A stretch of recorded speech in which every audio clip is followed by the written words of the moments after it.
ایسی نماز کون پڑھے گا جہاں میں سجدہ کیا تو سر نہ اٹھایا حسین نے،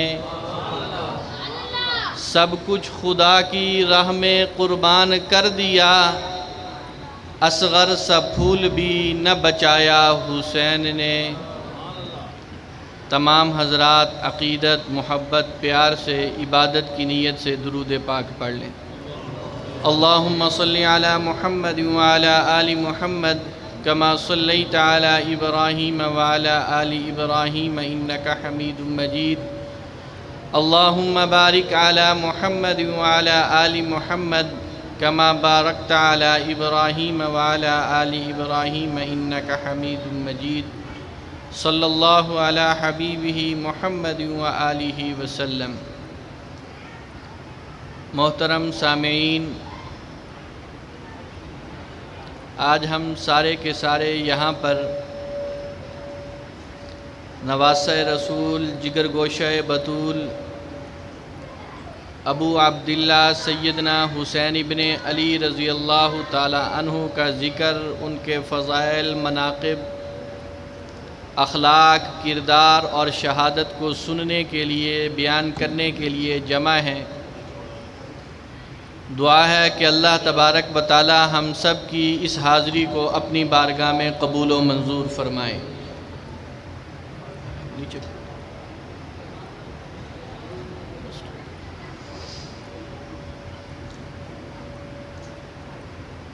دنیا کے اندر کسی کی عظمت کو، شرافت کو، اس کے مقام کو، اس کی بلندی کو جانچنے اور پرکھنے کے لیے مختلف آلات ہوا کرتے ہیں، مختلف باتیں ہوتی ہیں، مختلف اسباب اور وجوہات ہوتی ہیں، جس کی وجہ سے پتہ یہ چلتا ہے کہ یہ کتنی عظمتوں کا مالک ہے، کتنی شان کا مالک ہے، کتنے مقام کا مالک ہے۔ نواسہ رسول سیدنا حسین ابن علی رضی اللہ تعالی عنہ کی زندگی کو جس حساب سے، جس پیمانے پر بھی پرکھیں گے، ہمیں یہی نظر آتا ہے کہ یہ عظمتوں کے مالک ہیں، اور ایسی عظمتوں کے مالک ہیں کہ جن کا اندازہ کرنا میرے اور آپ کے بس کی بات نہیں۔ دنیا کے اندر عام اصول اور دستور ہے کہ کوئی بچہ کسی اچھے خاندان کا ہو، بڑے نسب کا مالک ہو، تو دنیا اسے عزت اور عظمت کی نگاہ سے دیکھتی ہے۔ سیدنا حسین ابن علی رضی اللہ تعالی عنہ کو دیکھیں تو ہمیں نظر یہ آتا ہے کہ اللہ تبارک و تعالی نے جو خاندان آپ کو عطا فرمایا اس کا مقابلہ نہیں۔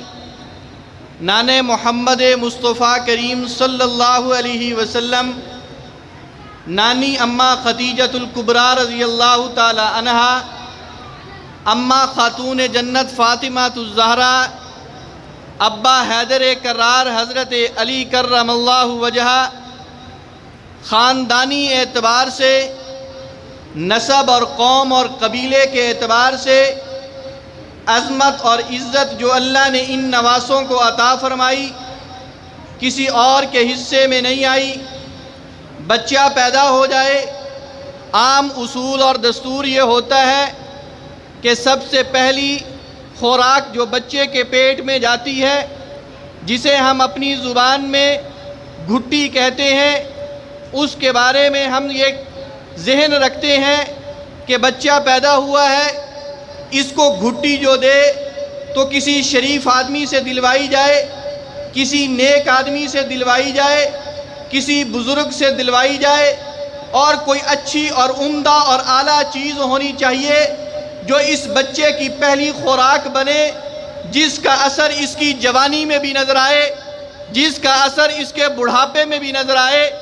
چونکہ دنیا کا دستور یہ ہے کہ گھٹی دینے والے کو بھی دیکھا جاتا ہے، جس چیز کی گھٹی دی جائے اسے بھی دیکھا جاتا ہے۔ دنیا کے اندر میں اور آپ بچے کو گھٹی دینا چاہیں، ہم تلاش کریں کہ ہم اچھی سے اچھی چیز، عمدہ سے عمدہ چیز، اعلیٰ سے اعلیٰ چیز سے گھٹی دلوانا چاہتے ہیں، تو مجھے کھجوروں میں سب سے اعلیٰ کھجور عجوا نظر آتی ہے، پانیوں میں سب سے اعلیٰ پانی زمزم کا نظر آتا ہے۔ میں ان دو چیزوں کو آپس میں ملا کے کسی بزرگ کے ہاتھ سے اس بچے کو گھٹی دلوا کے سمجھتا یہ ہوں کہ یہ بڑی عزت اور عظمت کی بات ہے۔ قربان جائیں حضرات حسنین کریمین کے، حضرت حسن رضی اللہ تعالی عنہ پیدا ہوئے، ہجرت کے تیسرے سال میں حضرت حسین رضی اللہ تعالی عنہ پیدا ہوئے، ہجرت کے چوتھے سال میں حضرت حسن پیدا ہوئے۔ حضور علیہ السلام کو اطلاع دی گئی محبوب آپ کی بیٹی فاطمہ الزہرا کے ہاں بیٹا پیدا ہوا ہے۔ حضور علیہ السلام نے فرمایا اس بچے کو گھٹی میں خود دوں گا۔ محبوب کیسے گھٹی دیں گے؟ آپ نے کھجور منگوائی، اس کو اپنے لبوں کے درمیان میں رکھ کے چبایا، اس کو نرم کیا، اس میں اپنا لعاب مبارک شامل کیا اور پھر وہ حضرت حسن کے منہ میں رکھی۔ سب سے پہلی خوراک جو اس نواسے کی بنی وہ حضور کا لعاب دہن ہے۔ 1 سال کے وقفے کے بعد حضرت حسین پیدا ہوئے رضی اللہ تعالی عنہ، آپ کو اطلاع دی گئی آپ کا دوسرا نواسہ پیدا ہوا ہے، کہا لے کے آؤ، گھٹی میں خود دینا چاہتا ہوں۔ محبوب نے کیسے گھٹی دی؟ روایات نے محفوظ کیا، حضور نے کھجور کو چبایا، اس میں اپنا لعاب شامل کیا، حضرت حسین کے منہ میں رکھی۔ کائنات کی کون ایسا شخص ہے جو ان کی عظمتوں کا مقابلہ کر سکے کہ جن کے جسم میں پہلی خوراک اگر گئی ہے تو وہ حضور کا تھوک گیا ہے۔ وہ لعاب دہن جو حضرت علی کی دکھتی آنکھ پہ لگے تو اللہ شفا دے دے، جو حضرت ابو بکر کی ایڑی پہ لگے زہر کا اثر ختم ہو جائے، وہ لعاب دہن جو کھارے کنویں میں ڈالا جائے وہ کنواں شیریں اور میٹھا ہو جائے، وہ لعاب دہن جو 3 آدمیوں کے کھانے میں ڈالا جائے 300 بھی کھا جائیں تو کھانا کم نہ ہو، وہ لعاب دہن ان نواسوں کی پہلی خوراک بنی ہے۔ اور پھر انسان کے لیے یہ بھی عظمت کی بات ہوتی ہے، بچہ پیدا ہو جائے، جی تیرے کان میں اذان کس نے دی تھی؟ تکبیر کے کلمات کس نے کہے تھے؟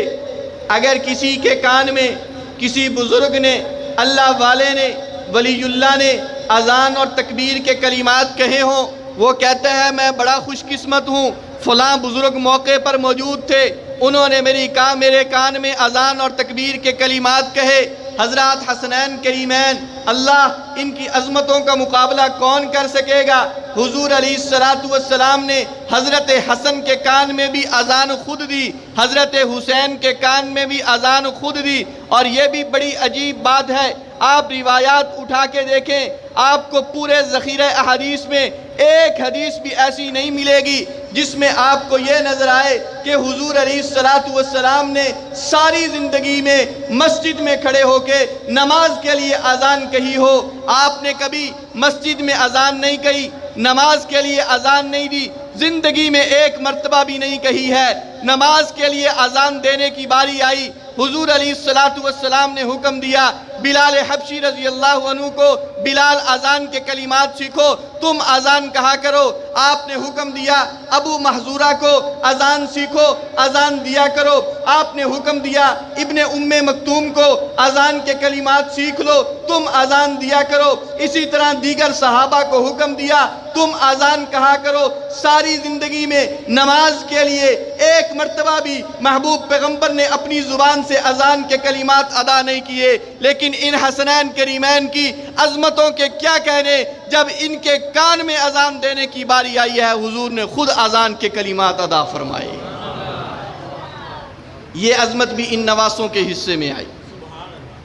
اور پھر جب انسان بچہ ہے، ہم بچہ پیدا ہو جائے، ہمارا اصول یہ ہوتا ہے کہ ہم نام تجویز کرنے کے لیے مختلف لوگوں کی رائے لیتے ہیں، اپنے امام مسجد سے پوچھیں گے، جامع مسجد کے امام سے پوچھیں گے، کسی مولوی صاحب سے پوچھیں گے، اپنے پیر فقیر سے پوچھیں گے، کسی اللہ والے کے پاس چلے جائیں گے، جی بیٹا پیدا ہوا ہے، بیٹی پیدا ہوئی، آپ نام تجویز کر دیں۔ اور جس کی مقدر ایسا ہو کہ اس کا نام کوئی اللہ والا تجویز کر دے، وہ اس کے لیے سعادت کی بات ہوتی ہے۔ جی میرا نام تو فلاں بزرگ نے رکھا تھا، فلاں اللہ والے نے میرا نام رکھا تھا، ہمارے خاندان کے فلاں بزرگ تھے، انہوں نے میرا نام رکھا تھا۔ یہ بھی انسان کے لیے بڑی سعادت کی بات ہوتی ہے، اس پر بھی فخر کیا جاتا ہے۔ حضرت حسن رضی اللہ عنہ پیدا ہوئے، حضرت علی نے اٹھایا ہوا ہے، آپ نے اپنے دل میں سوچ رکھا تھا کہ اللہ مجھے بیٹا دیں گے، میں بیٹے کا نام حرب رکھوں گا۔ حرب کا معنی جنگجو، بہادر، لڑنے والا، دشمن پہ حملہ کرنے والا۔ خود شیر خدا تھے، بہادر تھے، جری تھے، چاہتے تھے کہ جیسا میں ہوں بیٹا بھی ویسا ہونا چاہیے، اور عرب کا دستور تھا کہ بیٹوں کے نام بھی ایسے ہی رکھا کرتے تھے۔ اسد نام رکھا، شیر، کسی نے کچھ نام رکھا، تو آپ نے کہا میرا بیٹا پیدا ہوگا، نام حرب رکھوں گا، پہلے سے ذہن بنا لیا۔ حضرت حسن پیدا ہوئے، اسی سوچ کے مطابق آپ نے تجویز کر لیا کہ میرے بیٹے کا نام حرب ہوگا۔ حضور علیہ السلام کو جا کے اطلاع دی، محبوب اللہ نے بیٹا دیا ہے، آپ کا نواسہ پیدا ہوا ہے، بہت اچھی بات ہے، علی بڑی خوشی ہوئی ہے، نام تو تجویز نہیں کیا، جی میں نے تو رکھ لیا ہے، اس کا نام حرب ہے۔ آپ نے فرمایا نہیں، اس کا نام حسن رکھو، اس کا نام حسن رکھو۔ حضرت علی فرمانے لگے ٹھیک ہے میں بدل دیتا ہوں، نام بدل دیا، حسن نام رکھا۔ 1 سال کے وقفے سے دوسرا بیٹا پیدا ہوا، سوچا ہوا تھا چلو وہاں تو حضور نے بدلوا دیا، حسن نام رکھوا دیا، اب اس کا نام حرب رکھوں گا، یہ بڑا بہادر اور جنگجو بنے گا۔ حضور علیہ السلام کے پاس پہنچے، محبوب اللہ نے دوسرا بیٹا دیا ہے، علی نام تو تجویز نہیں کیا، محبوب کر چکا ہوں، پہلے والا نام ہی رکھا ہے حرب۔ آپ نے فرمایا نہیں، اس کا نام میں نے حسن رکھا تھا، اس کا نام میں نے حسین رکھ دیا ہے۔ نام رکھنے کی باری آئی، حضور نے خود نام تجویز کیے۔ کون عظمتوں کا مقابلہ کرے؟ اور پھر اس سے بڑھ کے عظمت کی بات ہوتی ہے، انسان کسی اچھے استاد سے پڑھ جائے، اعلیٰ استاد سے تعلیم حاصل کرے تو یہ اس کے لیے سعادت کی بات ہوتی ہے۔ وہ خود بھی فخر سے کہتا ہے میں فلاں استاد کا شاگرد ہوں، اور اس کا کردار اچھا ہو، اخلاق اعلیٰ ہوں، اور علم اور مرتبے کے لحاظ سے کسی اونچے مقام پہ پہنچ جائے، لوگ مثالیں دیا کرتے ہیں فلاں استاد کا شاگرد ہے، فلاں کے پاس پڑھتا رہا ہے، اس لیے اتنے اونچے درجے کو پہنچ گیا۔ شاگرد جتنا بھی اونچا ہو جائے استاد سے نیچے ہوتا ہے، تعریف استاد کی ہوا کرتی ہے کہ اس کا اپنا کمال نہیں ہے، اس پر محنت کرنے والے استادوں کا کمال ہے، اس کے پاس یہ پڑھتا رہا، ان کے پاس بیٹھنے کی وجہ سے اتنی سعادتوں کا مالک ہو گیا، اتنی عظمتوں کا مالک ہو گیا۔ اگر کوئی ایک آدمی کسی ایک اچھے استاد کے پاس ایک لمحے کے لیے بیٹھ جائے، ایک سبق پڑھ لے، اور وہ سمجھتا یہ ہو کہ جس کی قدموں میں جا کے میں بیٹھا ہوں یہ بڑی عظمتوں کا مالک ہے، اس کی نسبت مجھے حاصل ہو گئی ہے، ساری زندگی وہ فخر کیا کرتا ہے کہ میں فلاں کا شاگرد ہوں۔ اگر کسی نے ایک سبق حضرت حسین احمد مدنی سے پڑھا تو وہ ساری زندگی کے لیے ان کا شاگرد بن گیا۔ کسی نے ایک سبق مولانا قاسم نانوتوی سے پڑھا، ساری زندگی کے لیے اس نسبت پہ ناز کرنے لگا، ایک لمحے کے لیے شیخ الہند کے قدموں میں جا کے بیٹھ گیا، یہ اس کے لیے اعزاز کی بات ہو گئی کہ اس نے فلاں سے سبق پڑھا ہے۔ ہاں آج میں فخر سے کہتا ہوں عبد المجید لدھیانوی رحمہ اللہ کا شاگرد ہوں، خواجہ خان محمد رحمہ اللہ سے ایک حدیث پڑھی ہے، میرے لیے یہی سعادت کی بات ہے۔ شیخ سرفراز خان سب کے قدموں میں بیٹھ کے ایک حدیث صرف ان سے پڑھی تھی، میرے لیے سعادت کی بات ہے۔ ایک سبق کسی استاد سے پڑھ لو، انسان کے لیے بڑی نسبت کی بات ہوتی ہے، لیکن جب ان نواسوں کو دیکھا جائے، حضرت حسین ابن علی رضی اللہ عنہ کو دیکھا جائے، 7 حدیثیں پورے ذخیرہ احادیث میں ایسی ہیں جو حضرت حسین رضی اللہ تعالی عنہ نے اپنے نانا سے بیان کی ہیں،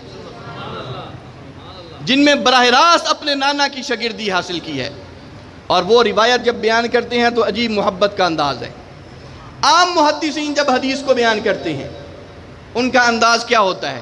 آپ حدیث کی کتاب اٹھا کے دیکھیں، بخاری کھولیں، مسلم کھولیں، ترمذی کھولیں، ابو داؤد کھولیں، مشکات کھولیں، کسی کتاب کو کھول کے دیکھیں، جب بھی کوئی محدث روایت بیان کرتا ہے وہ اس کے الفاظ ہی ہوتے ہیں، قال النبی صلی اللہ علیہ وسلم، قال رسول اللہ صلی اللہ علیہ وسلم، سمعت رسول اللہ صلی اللہ علیہ وسلم، علمت رسول اللہ صلی اللہ علیہ وسلم، حضور نے یہ فرمایا، رسول نے یہ فرمایا، میں نے آپ کو یہ کرتے ہوئے دیکھا، میں نے آپ کی زبان سے یہ سنا، میں نے حضور کی مجلس میں بیٹھ کے یہ چیز سیکھی ہے۔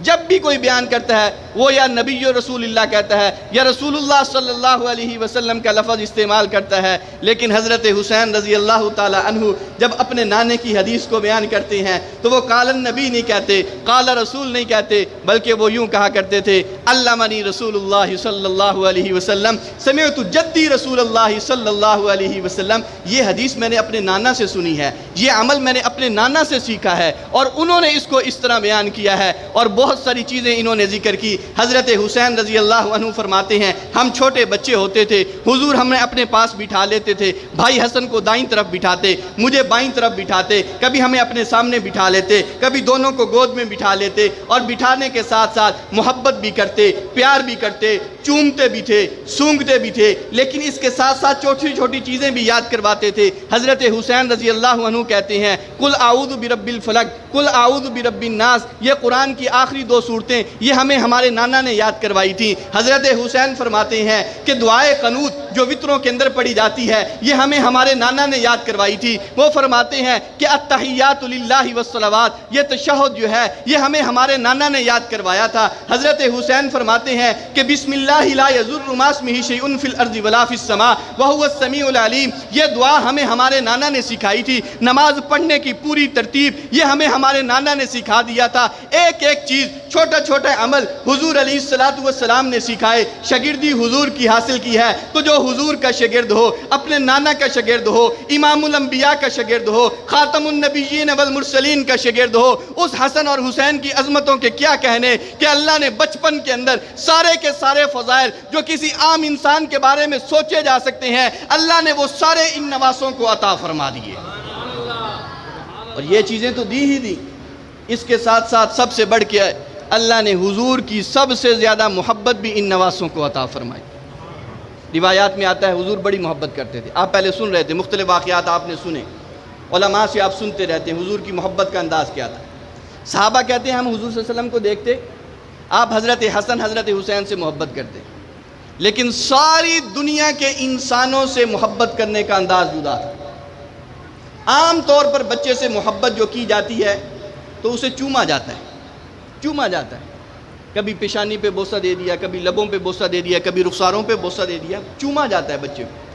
لیکن حضور کی محبت کا عالم یہ تھا کہ حضور اپنے نواسوں کو چومتے بھی تھے، سونگتے بھی تھے، سونگتے بھی تھے، یہ محبت تھی۔ صحابہ نے ایک مرتبہ پوچھا محبوب یہ چومنے والی بات تو سمجھ میں آتی ہے، سارے ایسے کرتے ہیں، آپ سونگتے کیوں ہیں؟ آپ نے فرمایا جب میں ان کو سونگتا ہوں یہ میرے جنت کے پھول ہیں، مجھے ان سے جنت کی خوشبو آتی ہے، مجھے جنت کی خوشبو آتی ہے، اس لیے میں انہیں سونگتا ہوں۔ حضور علیہ السلام ان بچوں کو روتا ہوا دیکھ کے برداشت نہیں کرتے تھے، تڑپ جاتے تھے۔ مشہور روایت ہے حضور علیہ السلام مسجد میں منبر پر تشریف فرمائیں، یہ دونوں چھوٹے بچے ہیں، ایک ایک سال کا وقفہ تھا عمر میں، ایک 3 سال کا، ایک 4 سال کا، ایک سال کا وقفہ، چھوٹے بچے، چلنے پھرنے کی عمر۔ حضور صحابہ کو خطبہ ارشاد فرما رہے ہیں، یہ دونوں بچے ایک دوسرے کا ہاتھ پکڑا ہوا مسجد کے دروازے پہ آ گئے۔ جیسے ہی مسجد کے دروازے پہ پہنچے اب پوری طرح چل نہیں سکتے تھے، گرتے پڑتے ہوئے آ رہے ہیں، ٹھوکر لگ رہی ہے، پاؤں کے اندر کبھی کپڑا آڑ رہا ہے، کبھی کچھ ہو رہا ہے۔ حضور علیہ السلام نے خطبہ روکا، صحابہ کی صفوں کو چیرا، خود گئے جا کے دونوں کو اٹھایا، منبر پہ لا کے بٹھایا، پھر خطبہ ارشاد فرمایا۔ یہ محبت ہے۔ کسی کو کہہ بھی تو سکتے تھے بھائی یہ بچے آ رہے ہیں ان کو اٹھا کے میرے قریب کر دو، کہہ بھی تو سکتے تھے، لیکن نہیں، خود گئے جا کے اٹھا کے لائے۔ یہ امت کو محبت سمجھائی کہ میں ان سے پیار کرتا ہوں۔ آپ نے فرمایا میرے صحابہ یہ میرے نواسے، میں ان سے محبت کرتا ہوں، تم بھی ان سے محبت کرو۔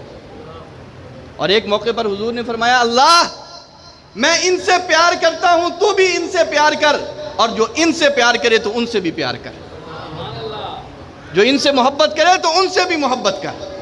امت کو سکھایا ہے یہ میرے پھول ہیں، یہ گلشن نبوت کے پھول ہیں، ان سے تم پیار کرو۔ اور امت نے پیار کر کے دکھایا ہے، امت نے پیار کر کے دکھایا کیسے کیا جاتا ہے۔ تفصیلی واقعات بہت سارے ہیں۔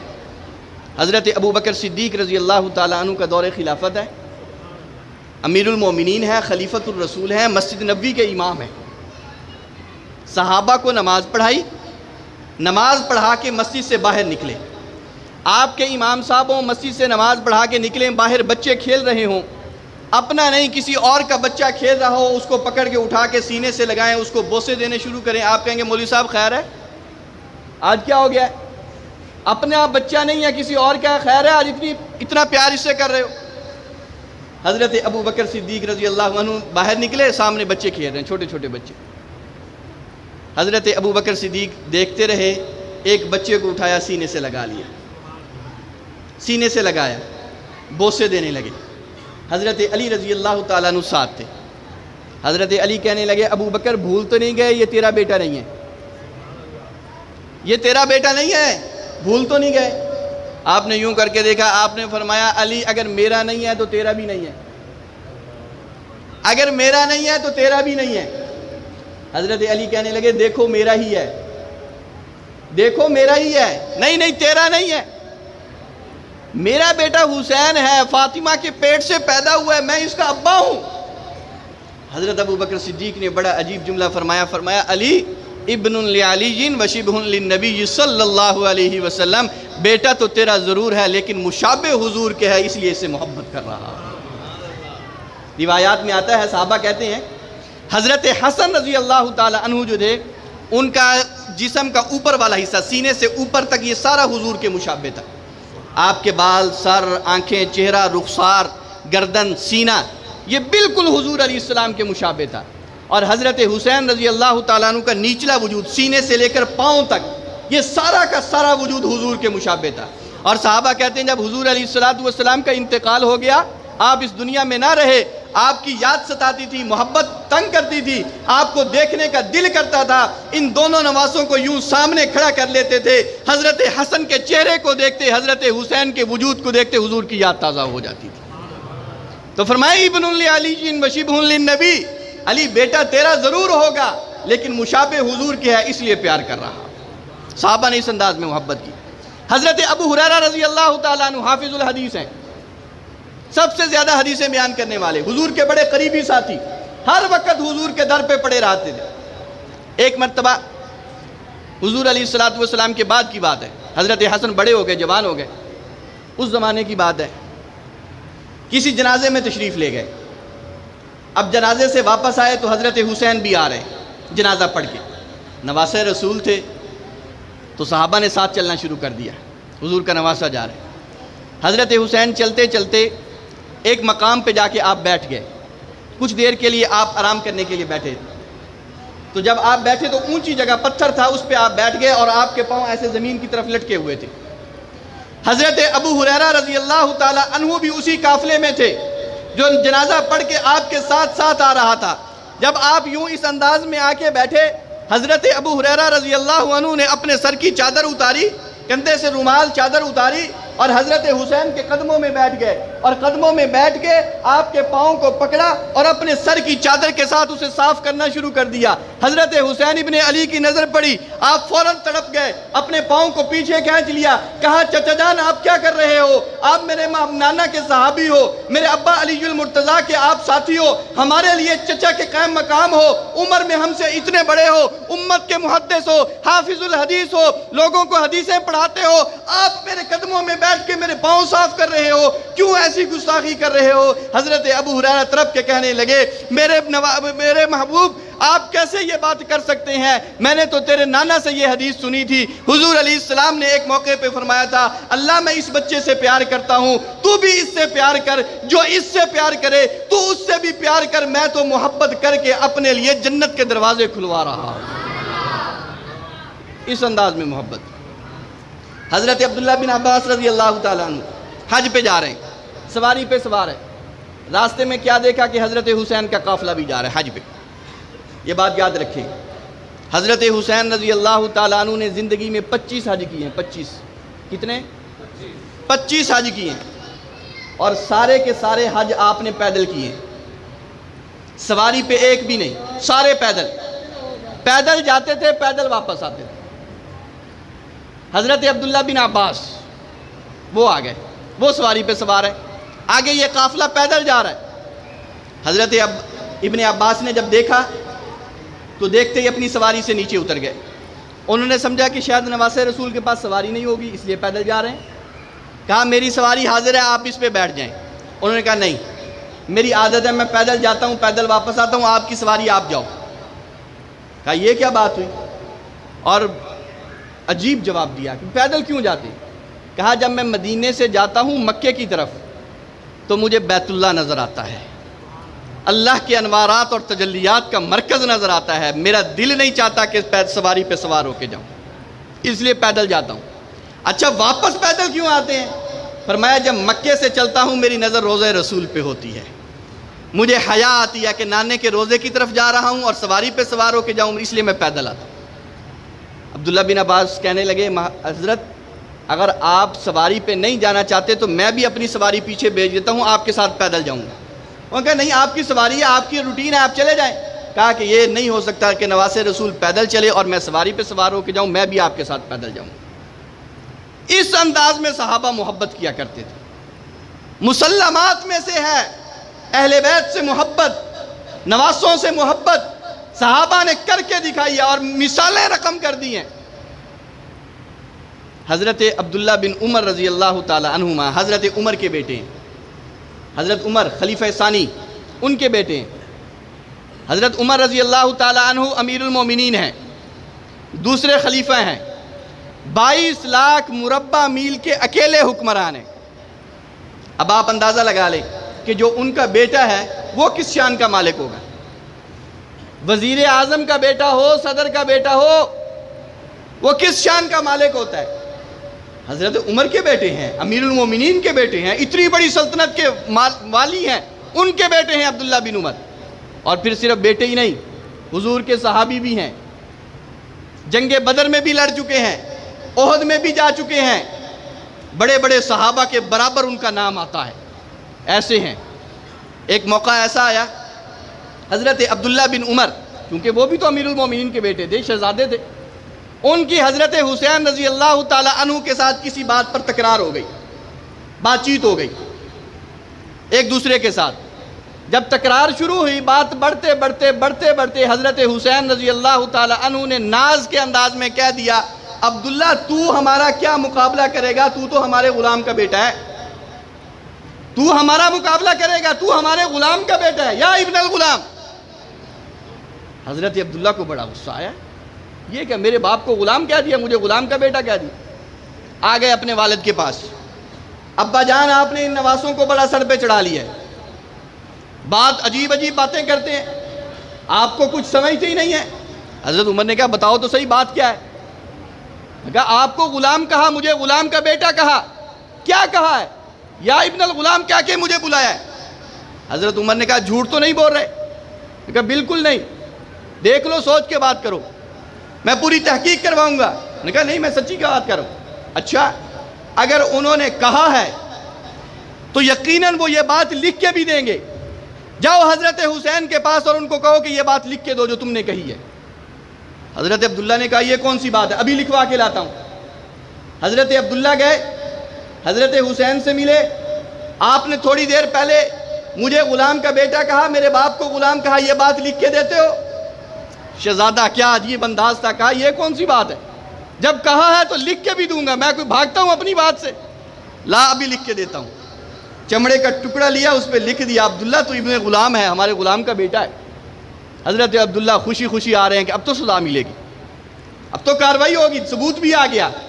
حضرت عمر کے پاس پہنچے، آپ نے دیکھا، دیکھتے ہی آپ نے بوسہ دیا، سینے اور پیشانی پہ رکھا اور اپنے بیٹے کو خطاب کر کے کہا عبداللہ یاد رکھنا ہے جب میری وفات ہو جائے یہ چمڑے کا ٹکڑا جس پر یہ تحریر لکھی ہوئی ہے یہ بھی میرے کفن میں ساتھ رکھ دینا، کل قیامت کے دن محشر کے میدان میں حوض کوثر پر جب حضور نبی کریم صلی اللہ علیہ وسلم سے ملاقات ہوگی یہ ٹکڑا دکھا کے میں کہوں گا محبوب دیکھو جس طرح ساری زندگی آپ کی نوکری کرتا رہا اسی طرح آپ کے بعد آپ کے نواسوں کی اور خاندان کی نوکری بھی کی ہے، دیکھو آپ کے نواسے کی لکھی ہوئی سند بھی ساتھ لے کے آیا ہو۔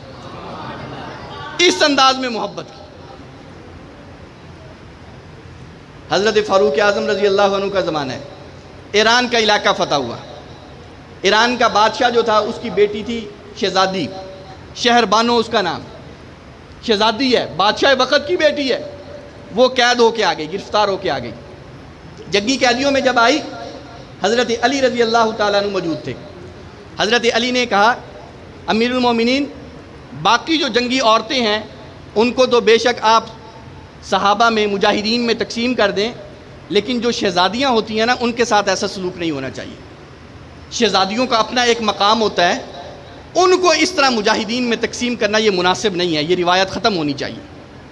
حضرت عمر رضی اللہ تعالیٰ عنہ نے کہا آپ کا مشورہ سر آنکھوں پہ بہت اچھی بات کی ہے، اچھا شہزادی ہے، خوبصورت ہے، حسب نسب والی ہے، حسن و جمال والی ہے، اخلاق والی ہے، تعلیم یافتہ ہے، اچھے گھر کی عورت معلوم ہوتی ہے، آپ کا مشورہ تو مجھے منظور ہے، اس کو عام مجاہدین میں تقسیم نہیں کرتا، پھر صحابہ میں اور اسی طرح مجاہدین میں اس شہزادی کے لیے مجھے ایک ہی شہزادہ نظر آتا ہے، اگر اجازت دو تو اس کا نکاح اس سے کر دوں۔ حضرت علی نے پوچھا کہ وہ کون سا ہے؟ فرمایا آپ کا بیٹا حسین ہے۔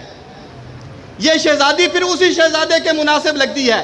حضرت علی نے کہا مجھے کوئی اعتراض نہیں۔ حضرت عمر رضی اللہ تعالی عنہ نے اس خاتون شہربانوں کا نکاح حضرت حسین سے کیا، اور اللہ کی شان یہ کہ اسی خاتون سے پھر اللہ نے امام زین العابدین عطا فرمائے۔ یہ آپس میں محبت، پیار امت کو بتایا جا رہا ہے کہ خاندان نبوت کے ساتھ پیار کیسے کرنا ہے۔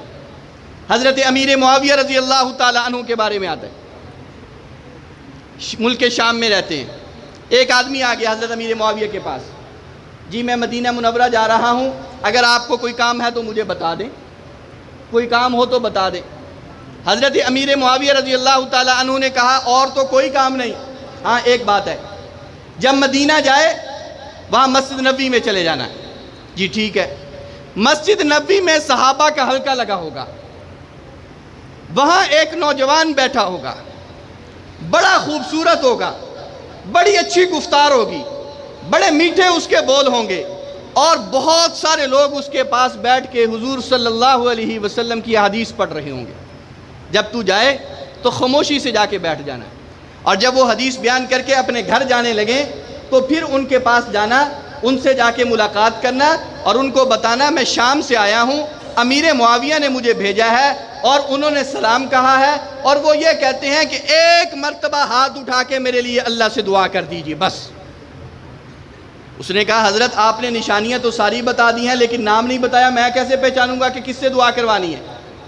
انہوں نے کہا نام بتانے کی ضرورت نہیں ہے، جب تو جائے گا تجھے خود بخود نظر آ جائے گا، وہاں ایسی نشانیوں والا علامات والا ایک ہی نوجوان نظر آئے گا، دنیا اسے حسین ابن علی کے نام سے یاد کرتی ہے، صرف ان سے جا کے میرے لیے مغفرت کی دعا کروا دینا۔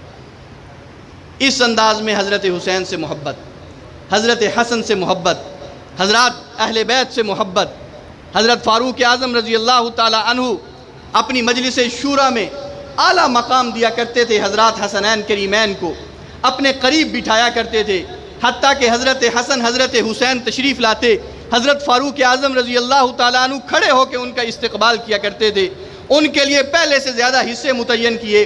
ایک موقع ایسا آیا بیت المال میں سے لوگوں کے حصے متعین ہو رہے تھے، کسی کے 2000 درہم، کسی کے 3000 درہم، کسی کے 5000 درہم، اور یہ 5000 درہم ان کو مل رہے تھے جو بڑی عظمتوں کے مالک تھے، جو بدر کی لڑائی میں جا کے لڑ چکے تھے، جو حضور کے پہلے صحابی بنے تھے، ان کے لیے آپ نے 5000 کا وظیفہ متعین کیا، وظائف تقسیم ہو رہے ہیں۔ جب باری آئی حضرت عمر کے بیٹے جناب عبداللہ کی، ان کو درہم تھوڑے ملے، حضرت حسن کی باری آئی، ان کو 5000 درہم ملے، حضرت حسین کی باری آئی، ان کو بھی 5000 درہم ملے۔ حضرت عبداللہ کھڑے ہو گئے، ابا جان یہ ناانصافی ہو رہی ہے، میں بدر میں لڑنے والا ہوں، امیر المومنین کا بیٹا ہوں، حضور کا صحابی ہوں، جنگوں کے اندر جا کے لڑ چکا ہوں، یہ حضرت حسن اور حضرت حسین اس وقت چھوٹی عمر کے تھے، کسی کی عمر 5 سال، کسی کی عمر 6 سال، یہ تو مسجد میں بھی اس وقت نہیں آتے تھے، میں جنگوں میں جا کے لڑتا تھا، آپ نے مجھے حصہ تھوڑا دیا ہے، ان نواسوں کو حصہ زیادہ دیا ہے، آپ نے یہ تفریق کیوں کی ہے؟ حضرت فاروق اعظم کے جملے اپنے دل پہ لکھ کے لے کے چلے جاؤ، دنیا کو بتا دو ہم حضرات حسنین کریمین سے محبت کرتے ہیں، کس طرح کرتے ہیں، کس انداز میں کرتے ہیں، کس نسبت کے ساتھ کرتے ہیں۔ حضرت فاروق اعظم نے اپنے بیٹے کو بلایا، کہا عبداللہ تو ان نواسوں کا مقابلہ کرنا چاہتا ہے، تو کیسے ان کا مقابلہ کر سکتا ہے؟ ان کے نانے جیسا تیرا نانا نہیں ہے، ان کی نانی جیسی تیری نانی نہیں ہے، ان کے ابا جیسا تیرا ابا نہیں ہے، ان کی اماں جیسی تیری اماں نہیں ہے، ان کے خاندان جیسا تیرا خاندان نہیں ہے، ان کا نانا محمد مصطفیٰ کریم ہے، تیرے نانا وہ نہیں ہے، ان کی نانی اماں خدیجۃ الکبریٰ ہے، تیری نانی وہ نہیں ہے، ان کی اماں خاتون جنت فاطمہ الزہرا حضور کی بیٹی ہیں، تیری اماں حضور کی بیٹی نہیں ہے، ان کے ابا حضرت علی حضور کے بھائی ہیں، تیرے ابا کو وہ نسبت حاصل نہیں ہے، تیرے پاس کون سی چیز ہے جس کی وجہ سے تو ان شہزادوں کا مقابلہ کرنا چاہتا ہے؟ تو میرے دوستو، یہ خاندان نبوت ہے، یہ نواسے ہیں، یہ ہمارے ایمان کا حصہ ہے۔ جب تک ہم ان سے محبت نہیں کریں گے اس وقت تک ہمارا ایمان کامل نہیں۔ اور یہ بات یاد رکھیں، میرے اکابرین کا، میرے بزرگوں کا، میرے پیروں کا یہ عقیدہ ہے، دنیا کے جس موڑ پہ، جس خطے پہ بھی ہم چلے جائیں، ہم برملا کہتے ہیں کہ ہم حسینی ہیں، ہم حسینی ہیں۔ جو حسینی ہے کہہ دیں کہ ہم حسینی ہیں، ہم حسینی ہیں۔ یزید کے مقابلے میں ہم یزیدی نہیں ہیں، یزید سے ہمارا کوئی تعلق نہیں۔ منبر پر، محراب میں، مصلی پر، دنیا کے کسی خطے میں چلے جائیں، کسی چوک اور چوراہے میں کھڑے ہو کے علل اعلان کہتے ہیں ہم حسینی ہیں، اور ہمیں فخر ہے، ہماری نسبت حضرت حسین کے ساتھ ہے۔ لیکن آج اس مجلس سے ایک پیغام لے کے جائیں۔ آپ کا یہ پروگرام سالانہ پروگرام ہے، لیکن ایک پیغام آپ لے کے جائیں۔ حضرات حسنین کریمین کے فضائل بے شمار ہیں، اس کو ایک مجلس میں بیان نہیں کیا جا سکتا۔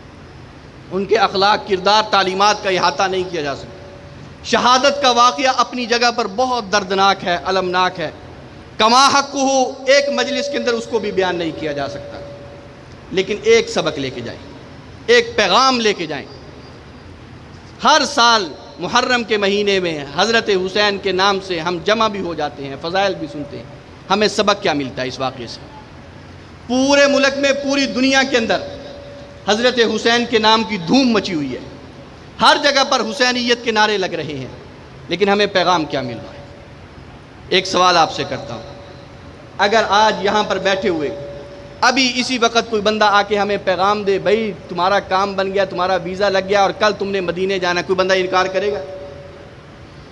انکار کرے گا؟ خوشی کے مارے ساری رات نیند نہیں آئے گی، نیند نہیں آئے گی کہ اتنی جلدی اتنا بہترین مدینے کا ویزا لگ گیا ہے۔ اور پھر اگلا وہ ساتھ یہ بھی کہہ دے کہ ساری زندگی رہنا بھی وہیں ہے، تو پھر موت بھی وہیں کی آئے گی، دفن بھی جنت البقیع میں ہونا ہے۔ اس سے بڑی سعادت کی بات ہوتی ہے۔ ہمارے اکابرین میں سینکڑوں ایسے ہیں جنہوں نے اپنے ملک کو، وطن کو، بر صغیر کو چھوڑا اور جا کے مسجد نبوی میں پڑے رہ گئے کہ ہمیں موت بھی مدینے کی آئے اور دفن بھی بقیع کے قبرستان میں۔ ہم مدینے سے محبت کرتے ہیں، وہاں رہنا چاہتے ہیں، وہاں جانا چاہتے ہیں، وہاں زندگی بسر کرنا چاہتے ہیں، حتیٰ کہ وہاں مر کے وہیں دفن ہونا چاہتے ہیں۔ سارے ایسے ہیں نا، سب ایسا کرنا چاہتے ہیں۔ کیوں ہے ہمیں مدینے سے محبت؟ اسی وجہ سے کہ وہاں مسجد نبوی ہے، وہاں روضہ رسول ہے، وہاں ابو بکر و عمر آرام فرما ہے، وہاں بقیع کا قبرستان ہے، وہاں سامنے احد کا پہاڑ ہے، وہاں خندق کی یادگاریں ہیں، وہاں صحابہ کی یادگاریں ہیں۔ کسی گلی میں صدیق اکبر کا گھر، کسی میں فاروق کا گھر، کہیں حضرت علی کا نمونہ، کہیں حضرت عثمان غنی کے نقشے، صحابہ کی یادیں وہاں پر بکھری پڑی ہیں۔ اور ایک مومن اور مسلمان ہونے کی حیثیت سے ہمارے لیے ساری عقیدت اور محبت کے مرکز وہی ہے نا؟ ساری دنیا کے مسلمان مدینے جانا بھی چاہتے ہیں، رہنا بھی چاہتے ہیں، مرنا بھی چاہتے ہیں۔ اور حضرت حسین ابن علی رضی اللہ تعالی عنہ اپنے خاندان کو لے کے مدینے کو چھوڑ رہے ہیں۔ کیوں؟ آپ کو مدینہ عزیز نہیں؟ مسجد نبوی عزیز نہیں؟ مسجد نبوی کی نمازیں پسند نہیں؟ روضہ رسول کا پاس آپ کو نہیں؟ حضور کے روضے پہ حاضری آپ کو محبوب نہیں؟ جنت البقیع کا قبرستان، وہاں دفن ہونا آپ کو، یہ آپ کے لیے سعادت کی بات نہیں؟ سب کچھ چھوڑ کے جا رہے ہیں، اکیلے نہیں جا رہے، پورے خاندان کو لے کے جا رہے ہیں، بچوں تک کو لے کے جا رہے ہیں۔ کیوں؟ سوال ہے، کیوں لے کے جا رہے ہیں؟ پھر اس سے اگلی بات، اچھا چلو یہ تو مدینہ ہے، قسمت والوں کو ملتا ہے۔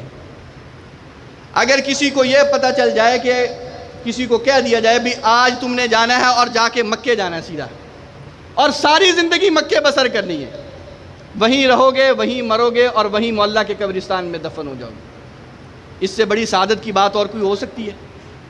کوئی اور خوش قسمتی ہو سکتی ہے؟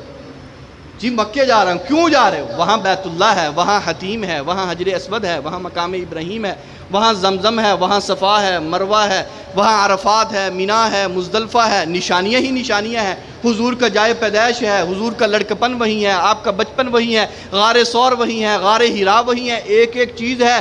ہم تو دیکھتے رہیں گے، اپنی آنکھوں کو ٹھنڈا کرتے رہیں گے، ساری زندگی وہیں بسر کر دیں گے، کبھی مکے سے باہر نہیں نکلیں گے۔ کیوں؟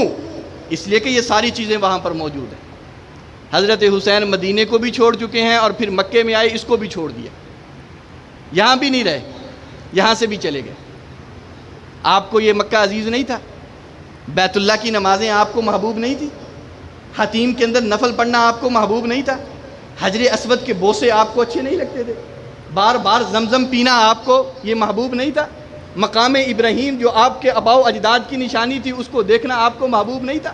صفا مروہ کے چکر آپ کو اچھے نہیں لگتے تھے؟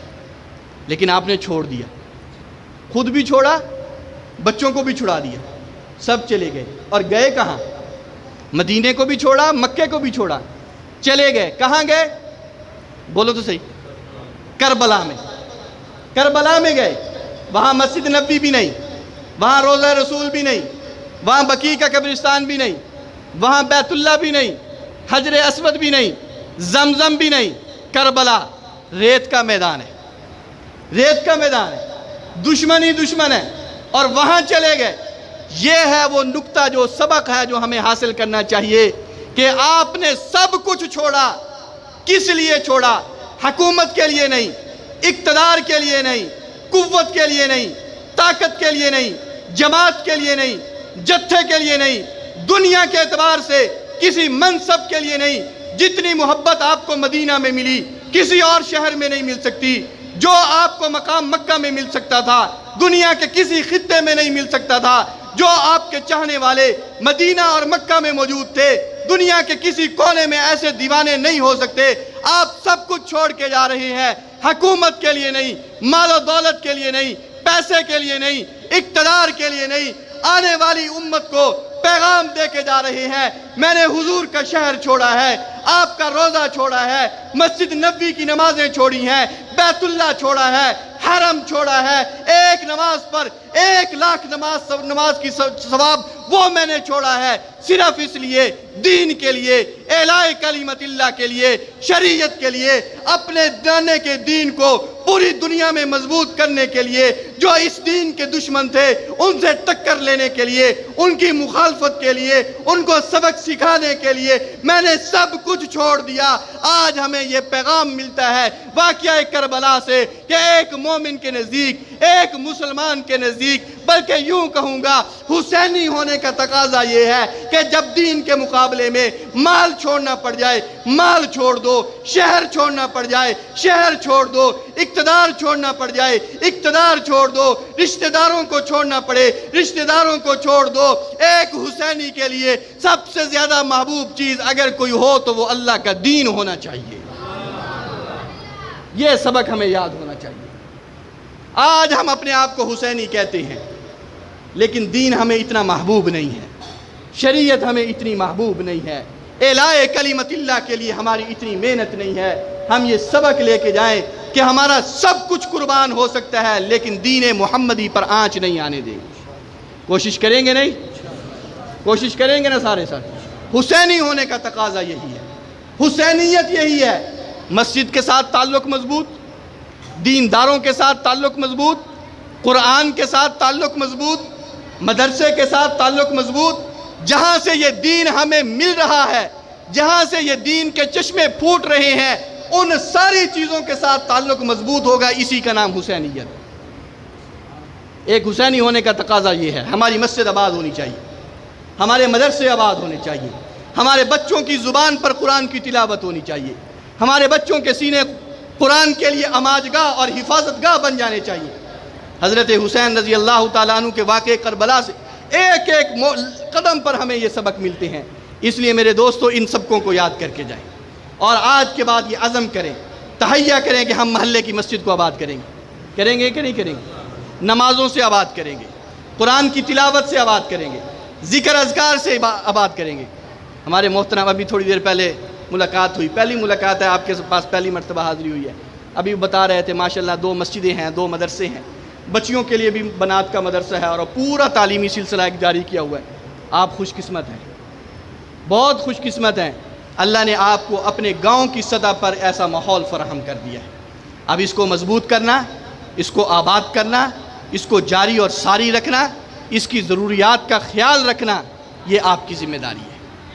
آپ کے حضرات نے، ائمہ نے، علماء نے، یہاں کے دیندار طبقے نے جو ان کی ذمہ داری تھی وہ پورے کر دی۔